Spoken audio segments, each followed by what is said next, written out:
Siapa saja sih yang bisa sombong itu, Mas? Jadi gini, orang itu dari punya sepeda terus punya motor, dia mulai muncul kesombongan. Dari punya motor menjadi punya mobil, tambah lagi kesombongan. Jadi dia terancam sebenarnya oleh kelemahan jiwa.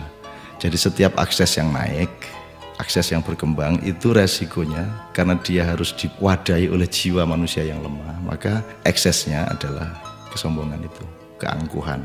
Jadi singkat kata, makin kita kaya, makin terancam untuk hancur oleh kesombongan. Dan ini bukan hanya soal kaya, makin pinter juga biasanya makin sombong, Mas. Jadi ada yang namanya kesombongan feodal, itu untuk orang-orang kaya.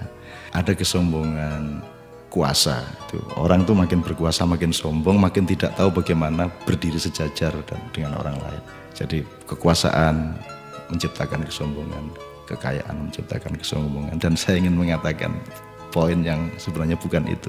Kepandaian juga sangat berbahaya untuk memunculkan kesombongan kita. Dalam bahasa populer kita sebut keangkuhan intelektual.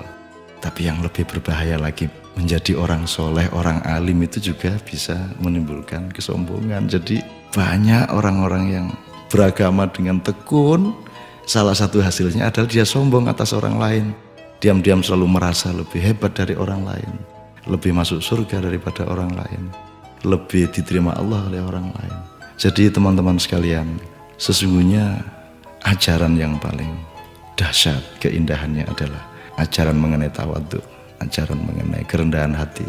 Jadi orang sholat, orang beribadah itu adalah latihan untuk mencampakkan diri, bukan untuk mengunggul dan menegakkan diri. Mencampakkan diri di hadapan Allah. Kita bersujud-sujud tersungkur-sungkur supaya kita siap untuk berlaku rendah hati kepada siapapun.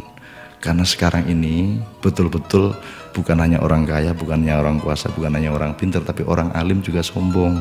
Itu namanya kesombongan kesombongan orang alim. Jadi tidak lantas kita jangan jadi alim supaya tidak sombong, atau jangan tidak kaya supaya tidak sombong, tidak begitu. Tapi kayalah, tapi tidak usah sombong. Kuasalah, tapi rendah hati. Pandailah, karena itu menjadi justru lebih arif dan menjadi alim serta solehlah, supaya engkau mampu merendahkan dirimu di bawah orang yang paling rendah pun di kampung-kampung yang kumuh tempat engkau lewat dengan kakimu. Terima kasih.